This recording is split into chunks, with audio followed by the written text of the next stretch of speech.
चूँकि normal component zero हैं तो हम इसको ई अबव और ई बिलो भी लिख सकते हैं, equals to sigma epsilon not n sorry tangential component. और एक चीज़ हमने ये देखी थी कि जो ई फील्ड है वो इक्वल होती है माइनस और डेल वी, ठीक है। तो इसी तरीके से जो ई अबव होगी वो इक्वल होगी माइनस डेल वी अबव, और ई बिलो जो है वो इक्वल होगी माइनस डेल वी बिलो, ठीक है। तो जब हम यहाँ पे वैल्यू पुट कर देंगे तो हमारे पास del V above minus del V below is equals to minus sigma epsilon not n की फॉर्म में आ जाएंगे।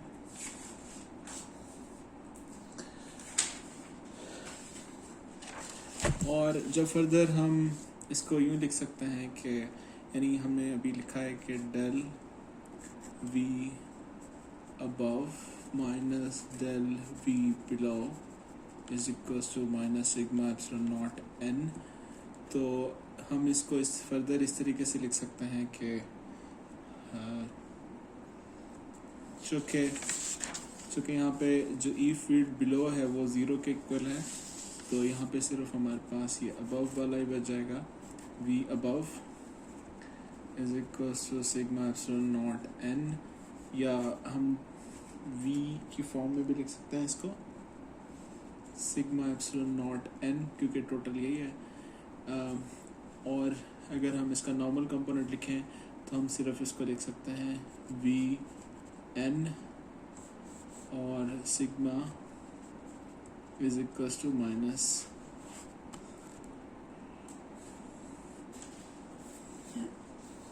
तो इसको अगर मैं फर्दर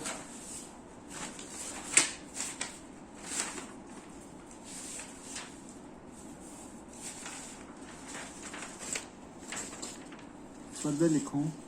तो हमने अभी तक सिर्फ दो चीज़ें देखी हैं कि जो ई है वो इक्वल है सिग्मा एप्सिलॉन नॉट एन, और जो सिग्मा है वो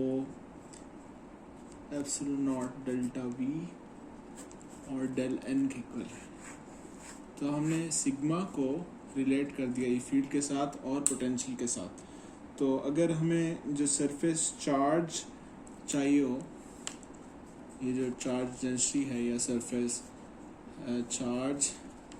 चाहिए हो, तो हम इस तरीके से बेसिकली कैलकुलेट कर सकते हैं। अब फर्दर हम ये देखते हैं कि हमारे पास अगर इलेक्ट्रिक फील्ड प्रेजेंट है, ठीक है, यानी अगर एक कंडक्टर है, ठीक है, इस तरीके से कोई भी कंडक्टर है और इस पे सरफेस पे चार्ज एग्जिस्ट कर रहा है, तो जब हम ई फील्ड यहाँ पे अप्लाई करेंगे तो ये जो सरफेस चार्ज है, जो भी सरफेस चार्ज है वो एक फोर्स जो है फील करेगा, जो एक्सटर्नल फोर्स की, एक्सटर्नल ई फोर्स की वजह से। जैसे हमने यहाँ पे देखा था कि ई फील्ड की वजह से एक, अगर हम कोई टेस्ट चार्ज देखें, ये एक क्यू है पॉजिटिव, तो ये फील्ड इसकी इलेक्ट्रिक फील्ड है जो एग्जिस्ट करती है। तो यहाँ पे अगर हम कहीं पे एक टेस्ट चार्ज क्यू रखें, तो ये टेस्ट चार्ज क्यू जो है एक फोर्स फील करता है,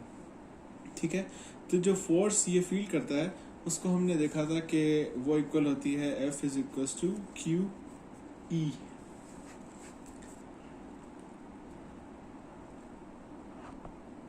तो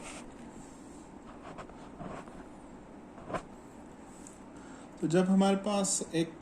कंडक्टर है और उसकी सरफेस पे एक सरफेस चार्ज एग्जिस्ट कर रही होती है, और हमें बेसिकली ये जो सरफेस चार्ज डेंसिटी पता है जो कि सिग्मा है, तो जो फील्ड होगी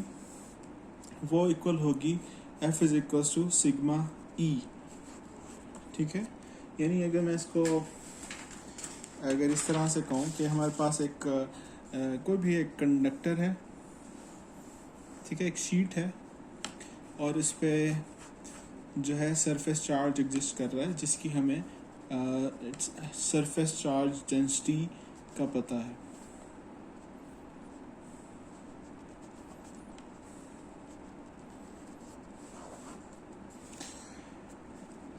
सरफेस चार्ज डेंसिटी का हमें पता है और हमें ये पता है कि जो फोर्स जो एग्जर्ट कर रहा है इलेक्ट्रिक फील्ड इस सरफेस चार्ज पे वो इक्वल है सिग्मा ई के। लेकिन अब ई फील्ड यहाँ पे बेसिकली कंटिन्यूस नहीं है, यहाँ पे ई फील्ड कंटिन्यूस नहीं है क्योंकि हमने देखा था कि जब सरफेस चार्ज आ रही है, यहाँ पे जो फील्ड आ रही है, यहाँ पे जो फील्ड होगी वो कंटिन्यूस नहीं होगी, वो डिसकंटिन्यूस होगी। तो उस केस में हम जो फील्ड लेंगे ई फील्ड, वो फील्ड लेंगे एवरेज, ऊपर और नीचे की एवरेज लेके हम वो फील्ड लेंगे, यानी जो ई फील्ड होगी वो होगी ई एवरेज। यानी एवरेज कैसे कैलकुलेट करते हैं कि E above minus plus E below divided by 2, ठीक है। लेकिन हमने ये देखा था कि अगर ये एक कंडक्टर है, ठीक है, कंडक्टर है, तो इस कंडक्टर के अंदर, यानी अगर हम इसको देखें कि ये तो अभी इस तरीके की एग्जांपल है, लेकिन अगर एक सफ़ेयर होगी और इस पे जो फील्ड एग्जर्ट कर रही होगी, ये ई फील्ड है, ये अबव है, ये बिलो है, तो इसके अंदर जो फील्ड होगी वो ज़ीरो के इक्वल होगी, जो बिलो वाली फील्ड है वो ज़ीरो के इक्वल होगी। तो जो टोटल फील्ड बच जाएगी वो भी हमने जो कैलकुलेट की है, यानी जो ई हमने कैलकुलेट की है सिग्मा एप्सिलॉन नॉट एन की फॉर्म में, ठीक है। तो जो ई एवरेज बनेगी वो बनेगी sigma bye 2 epsilon not n की फॉर्म में। तो इस तरीके से अगर हम इस एवरेज को इस फॉर्मूले में जब पुट करेंगे तो जो हमारी रिजल्टेंट फोर्स आएगी वो sigma square 2 epsilon not n की फॉर्म में होगी। तो ये वो फोर्स है जो ई फील्ड एग्जर्ट करेगी इन सरफेस चार्जेस पे।